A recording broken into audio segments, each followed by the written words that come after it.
Welcome to The Cow Behind the Barn, a podcast exploring humanity, the world, and the divine as experienced and interpreted by an artist. I'm Kevin Caldwell, a co-founder of the Table Collective.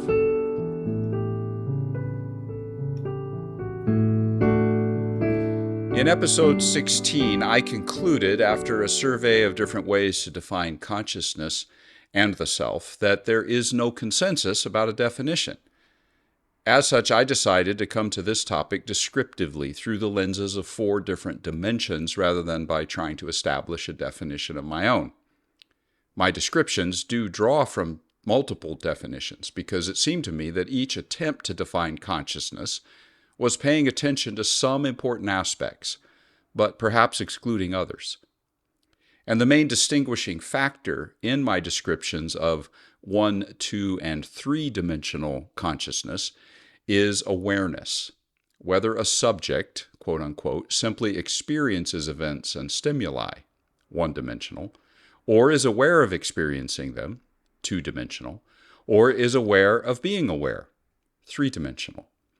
Now, keep in mind that a subject might be human, animal, plant, rock, etc. I'm using the term subject to refer to any recipient of an action or a stimuli. But there was a 4th dimension as well, what I called multi-dimensional consciousness. In this case, I'm imagining a subject which experiences what happens, is aware of experiencing it, is aware of being aware, and in addition to everything described in those other 3 types of consciousness, is aware of experiencing what others experience, perhaps even aware of what everything experiences. All things, all people, sentient beings, the entire cosmos, perhaps all universes if there are plural. I'm leaving open, in other words, the possibility of dimensions of consciousness and selfhood that are beyond the human level, or at least beyond the individual human level. I've not yet defined this dimension, words for which often include the divine, the subconscious, collective consciousness, cosmic consciousness, etc. And that raises a lot of other questions, of course. If there is a multidimensional consciousness, is that something only one being experiences or possesses? For example, a singular divine being, i.e. God? Is it something other beings have to a greater or lesser degree as well? Can it be cultivated? I need to hold on to those questions for now, but I want to try to bring this into focus through a more experiential, imaginative way of describing what I'm getting at, in the form of some questions. Does water in some way experience the cold that freezes it into glacial ice, and if so, how? Does a rock experience the crush of that glacier, grinding it into soil? How? Does a subatomic particle within that soil that was the rock experience the effects of the environment that the rock is in? How? Does the soil from that rock experience the rain when it soaks in deep? How? Does a worm experience something in and from the soil? And how? Does an ant crawling on top experience the soil as it carries food to its hole? How? Does a leaf from a tree growing in that soil experience a gentle wind? And how? Does a bird in the branches of the tree, which perhaps ate the worm and feels the gentle wind, experience those? And how? Imagine there's a cat watching the bird in the tree. What is that experience like for the cat? Or there's a human who experiences petting and holding the cat in their lap as it looks out the window at the bird in the tree. What is that experience? Suppose for a moment there is a consciousness other than the human holding the cat, aware of all the experiences and cognitive functions of all the other things and beings listed. In what way is that being aware? Aware in the third person of what the others are experiencing, or aware in the first person, thus experiencing them also subjectively? What is that experience like? Now, I've presented my descriptions of the 4 dimensions of consciousness in 2 different ways. And at about this point in an episode, I've often paused to include a poem or a song as maybe another way to present something I'm talking about. And I'm tempted to do that here, but this time I'm going to hold the creative expressions until near the end, so stay tuned for that. In the rest of this episode, I'll begin from exploring one-dimensional consciousness in which subjects experience stimuli or actions from others or from the environment, but so far as we know, are not aware of that. Well, what types of things or objects or beings or elements of the cosmos would this include? And how might I go about deciding that? There are two different challenges in settling on an approach. The first is that there's no way for me to actually know what someone or something else is aware of, and therefore exclude them from the second dimension of consciousness, if indeed they're aware at all. That's as true of a rock, for example, as it is of someone in a coma. There may be modes of awareness or instruments of awareness other than what we think we know, other than brains, other than neural activity that we can trace, for example. The second challenge is that I can never touch the surface, much less probe the depths of the many fields of human inquiry and experience and thought and study and belief that could offer wisdom for this exploration. And I'm here thinking of philosophy, psychology, religion, linguistics, anthropology, physics, chemistry, biology, botany, zoology, geology, and so on, almost ad infinitum. I can't know from the inside what or who is aware of what, and I can't probe all of the possible fields of inquiry that might help me come to conclusions about what belongs in this one-dimensional consciousness. So what to do? Well, my plan is to just begin, even if I'm somewhat arbitrary in choosing a starting point, and then I will try to follow the questions where they might lead and seek the answers in the various disciplines that those might present themselves. It's an imperfect plan, and it depends a good deal on intuition to surface the questions and decide on the fields of inquiry that I undertake and to determine what I think an answer might be. Which raises a question. Answer to what? I see a question inside the question, not just the simple question of what belongs in the one-dimensional consciousness box or any of the others. And in fact, it's a question that predates the way I lay out the four dimensions of consciousness. And it's this: what does it mean for a thing or a person or a being to experience existing? Two comments on that right away. First, about the word experience. Let's take rocks as a case study. Does a rock experience anything? It depends on what we mean, of course, when we use the term experience. And I'm employing the term here in a very strict, narrow sense. There is a cause and an effect, and the effect happens to the rock. And that effect is what I'm referring to as experience. So the rock, in this sense, does experience the impact of a glacier, rather brutally, I might add. That doesn't mean that I'm assuming the rock has a psychological or sensory experience of being crushed, both of which would probably then cause me to include it in the two-dimensional consciousness model.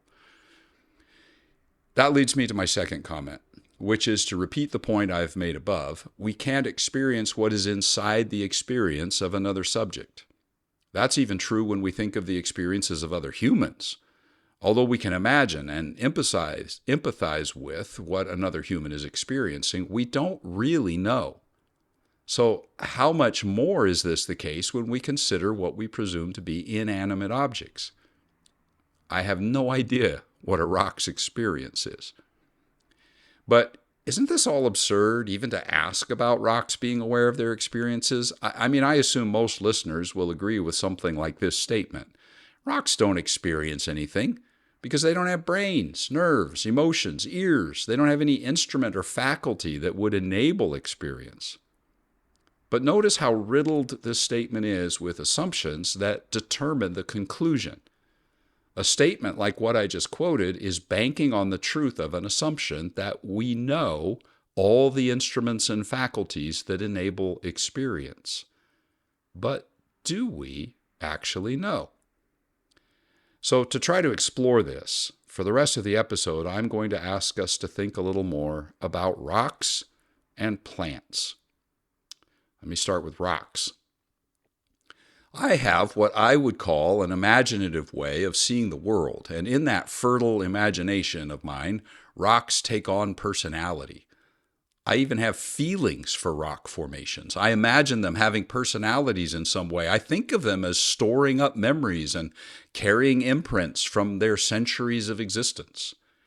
At the same time, parts of my brain tell me that while this is all fine as imagination, it is not scientifically possible. I assume that most of my listeners will share a similar assumption. I recently came across an article from 2023 in The Guardian in which people were invited to respond to a question. Are rocks conscious? I just want to share a few of the responses from the readers. Here's one. I just asked a rock, i.e. if it was conscious, and it showed no sign of either understanding the question or attempting to reply. So no, I don't think rocks are sentient. Here's another response. I just asked my 2-year-old grandson. I didn't get a response, which I think meant that they were sort of challenging the idea that asking a rock didn't make a lot of sense. That's a sort of humorous opening, I admit, but respondents got a lot more serious, of course. Here's another quote. Academic philosophers have of late been exploring an alternative approach called panpsychism. Instead of explaining consciousness in terms of matter, we account for the emergence of matter by postulating very simple forms of consciousness at the base of reality. This doesn't entail that rocks are conscious, but it does mean that consciousness exists beyond the realm of biology. Now, that person has identified a major fault line in philosophical consideration of our question, namely, is consciousness a result of something in the material world, chemically determined brain functions, for example, or vice versa? Moving to more comments. The shorter answer is just change the word conscious to aware. Only objects that are alive and have a metabolism can be aware. Machines can register a sound and remember it, but they're not aware. They simulate consciousness, but don't possess it. Now note how this conclusion presumes that there are only certain ways of being conscious, having a metabolism, for example, and it also presumes a definition of consciousness, what I've called two-dimensional consciousness, which is to have awareness, and it then eliminates every other type of consciousness that might be possible. Here's another quote. As far as anybody knows, neuronal activity is required for experience. When rocks grow neurons, perhaps they'll be conscious. This is, of course, another assumption-based conclusion, though at least it had the humility to begin with the caveat, so far as anybody knows, which for me is a really important statement. I found this next one fascinating, from a geologist. As a geologist, no, rocks are not conscious. They're not aware of their being, nor do they make conscious decisions. Notice the assumptions there, but this geologist also went on to write this. Also, as a geologist who has spent a long time working on granites, there is something special about them. The granites define a certain type of landscape and therefore a character of place. They come with their myths and legends and are said to whistle different ways in different weathers. Generations of artists and writers have been inspired by the granites. So could rocks be conscious? Maybe. The geologist represents for me a person trying to balance ways of knowing, the scientific way and the imaginative, intuitive way. I also think they were very close to describing what I've called entanglement in episodes that were prior to this when I was exploring the nature of the cosmos. So should we try to balance these two ways of knowing? Or maybe there's more ways of knowing, of course. Our decisions about whether imagination belongs in a scientific or philosophical discussion will also be based on the sorts of assumptions we make, in this case about whether certain types of cognition, certain ways of knowing are superior to others. That topic is brimming with questions about what we assume truth to be and what we assume about how to know the truth. All right, more from the article. One could argue that rocks are conscious, that even though they don't have a brain or nerves, they are somehow aware. Notice again, the equivalence of consciousness and awareness there, but they go on. To do this, we can compare rocks to a couple of things. Plants don't have a brain like animals, and yet it has come to light recently that their root system is akin to a brain.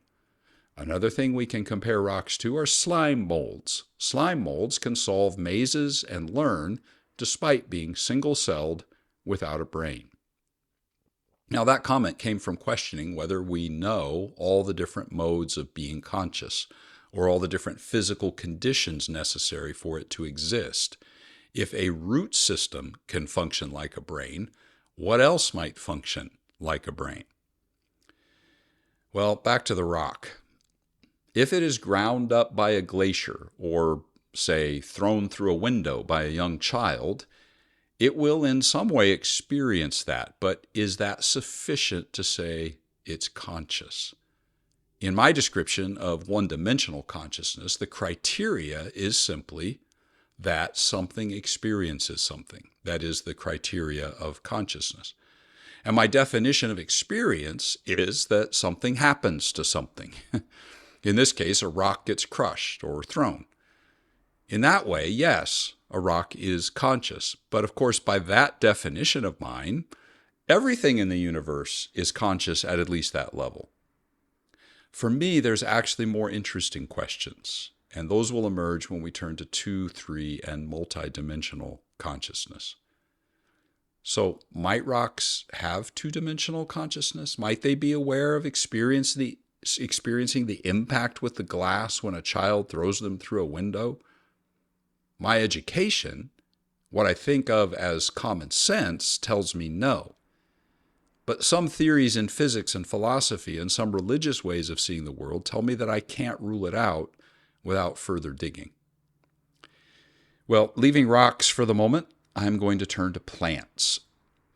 Now, plants are an interesting case because while they lack aspects of what some assume are necessary for consciousness, brains, for example, they exhibit behaviors we associate with conscious beings. Plants can sense changes in their environment and respond. They curl their leaves when we touch them or when they trick or other prey.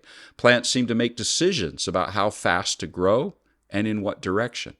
Plants seem to learn and adapt. Some plants stop curling their leaves after learning by experience that a drop of water isn't a threat. Plants seem to monitor a variety of changes in order to anticipate what may happen, not just respond to what is happening or has happened. Plants use electrical signals to process information and then communicate to other plants. Plants behave as if they possess something like what I have defined as two-dimensional consciousness. Certainly there are other explanations for all of that, but we're describing the behavior here. Now, that is what I might call the clinical evidence and what the data says to me. But again, I can't get inside of a plant to experience what it experiences or to be aware of what it might be aware of or not. So at this point, I end up agnostic about both rocks and plants, at least in terms of two-dimensional consciousness, which we will be exploring more about later. So, at least for now, I'm agnostic on that. Well, where to next? As I've done in prior episodes to assess the questions I've been looking at relative to rocks and plants and then other aspects of consciousness, I need to decide how I'm going to incorporate things like philosophy and physics and religious heritages into the inquiry. And I can't unfold all of that in this episode, of course, but let me just share some introductory thoughts. Philosophy. Some philosophers believe that rocks and other inanimate objects have some degree of consciousness. Others, of course, argue that they don't. For example, there is a theory known as panpsychism, which I referenced above, and it's garnered a lot of attention, both in support and in critique. Panpsychism is the idea that all things in the universe have some degree of consciousness. Those in support cite particularly quantum theories. Critics argue, though, that the theory is irrational and unscientific and an inappropriate application of quantum theory. That takes me to physics. Some physicists say that photons exhibit behaviors they deem indicative of consciousness, sort of like our description of plants. When photons, for example, are fired at a background, with or without an observer, the photons seem to be able to tell whether they're being observed and respond differently. Religious ways of seeing. Now, in addition to my prior practice of drawing in insights from several of the so-called world religions, in these episodes I am going to expand that to make mention of a heritage I've not included previously. And that's the ancient and almost universal way of seeing the world as animated by spirits, and thus commonly referred to as animism. There are many different expressions of animism, but they share in common the belief that the natural world is populated by intelligent spirits, and that these inhabit or indwell physical objects like plants and rocks and trees and animals and fish, etc. The question of whether and in what way the world we inhabit might be conscious in some way is then a question that philosophy, physics, and the so-called major religions and the spiritual heritages of animism, and also polytheism will probably come into the conversation as well, have all wrestled with, developed theories about, differ over, and at some points come to similar conclusions about. Whether they differ or agree, they're all trying to explain the world we live in and account for our experiences of it and understand what it all means. They are all, as it were, gathered around the same basic reality, trying to describe it from their respective experiences and assumptions. Now, in coming episodes, I'm going to explore more fully how those three fields of knowledge and experience might speak to the questions of consciousness and the self. As part of transitioning towards that next stage of exploration, I'm going to conclude this episode with two creative offerings, a song and a poem. I've included them in prior episodes, but they seem very fitting here. I'll first present the song called Shimmer. It's actually available to stream. Any streaming device or app should help you get there if you want to hear it again. Just search for Kevin Caldwell and Shimmer. Here's the song.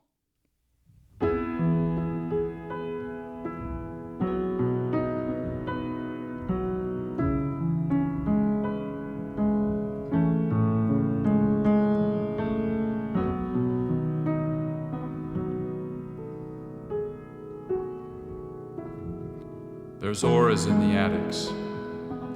There's spirits in the dawn. There's something living out in the black holes. The tongues of angels are singing in our songs. And there's a glowing inside the dry leaves, a steady breathing underground. And there's laughter in the stones of mountains. Eyes of light and fire watch all around us.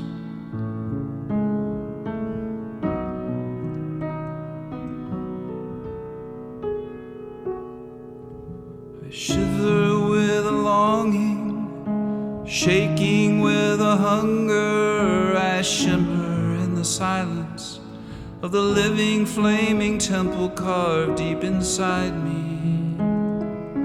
Beyond the shapes of cats in my windowsill, the barren lands, tombstone hills, I see a crimson new day dawn, sent here to find me.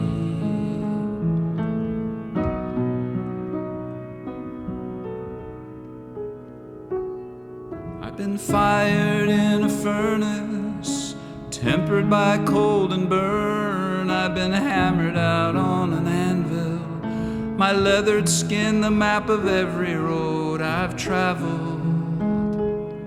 I'm stacks of stones in quarries mined, some treasured, others left behind, time grinding all our treasures down to gravel.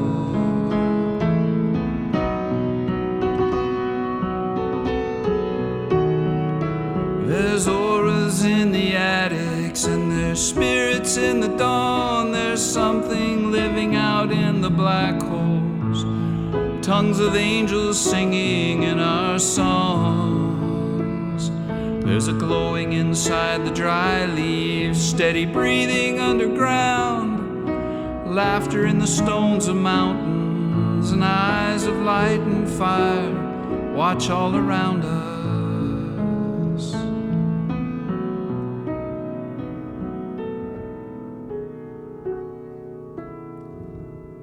Sunlight in the shadows and moonbeams in the dawn. I see morning's giddy madness, all dressed in flame and dancing in wild abandon. I grab my hat and join the line, move my heavy feet to keep the time with the rhythm inside us all, down in deep canyons.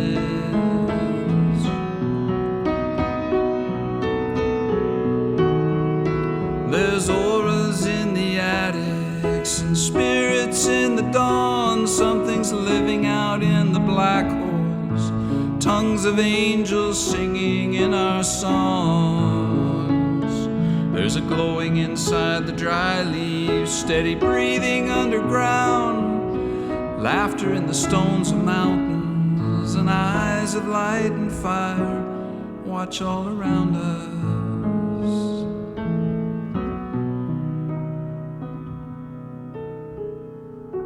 They watch us shimmer, we are shimmering. We shimmer with all that's shimmering, and all is shimmering, and we are shimmering.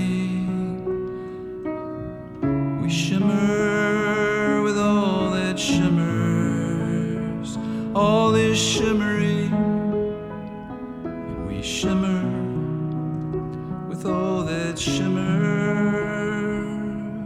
We shimmer, we shimmer.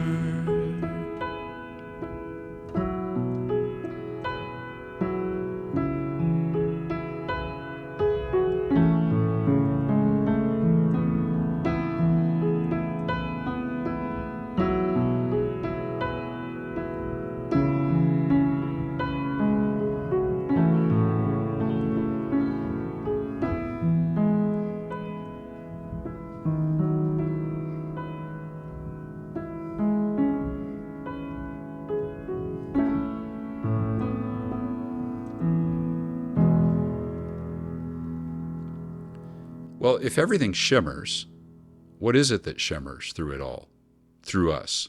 Is it the subatomic activity of physics, some sort of energy? Is it conscious? The multiple spirits of animism? Is it the divine? Those are all questions that we will turn to. Now for the poem.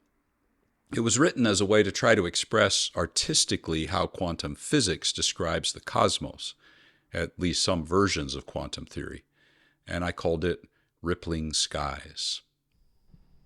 I turn my eyes, the sky ripples, canopy of lights glowing, red, growing, slowing, dying, already dead, seeds in the cinders of stars, worlds of worlds in an ember, every pregnant ash, a fullness of empty vastness, a point of ripening intensity, density of verdant heat, explosive power. Every burst births a cycle, expanding, despanding, unspanding, respanding, expanding again, universes begetting universes. Beside, within, before, after are the words that we agree to use, as if we know. Words are flotsam, floating atop inscrutable, unfathomable seas, teeming with creatures frolicking with gleeful disregard for the laws of our pragmatic, reassuring, necessary grammar. But really?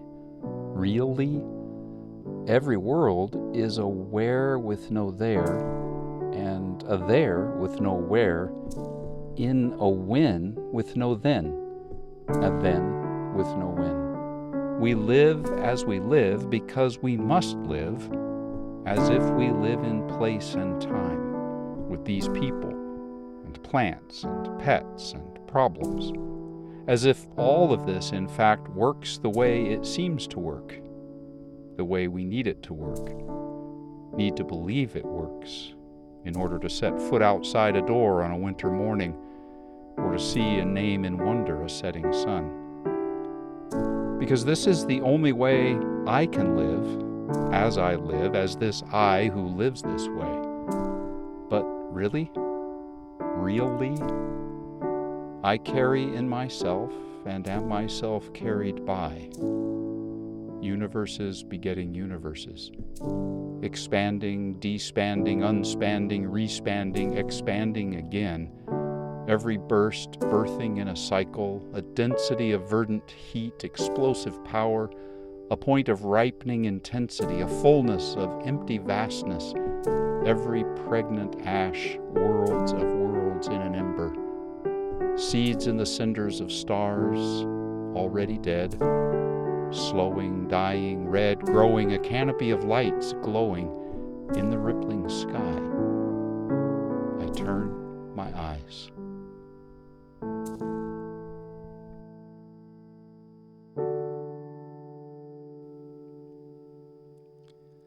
Well, whether we live in a cosmos that is conscious or not, the world and everything in it is mysterious, and so are we. In the next episodes, I'll come back to philosophy and physics and religion and to the dimensions of consciousness that I have laid out. To be honest, though, I'm really not sure how I'm going to do that yet. Between now and then, I assume the steps to explore these mysteries will get clearer, though the mystery itself will probably just get more mysterious if my prior episodes are any indication. Until next time.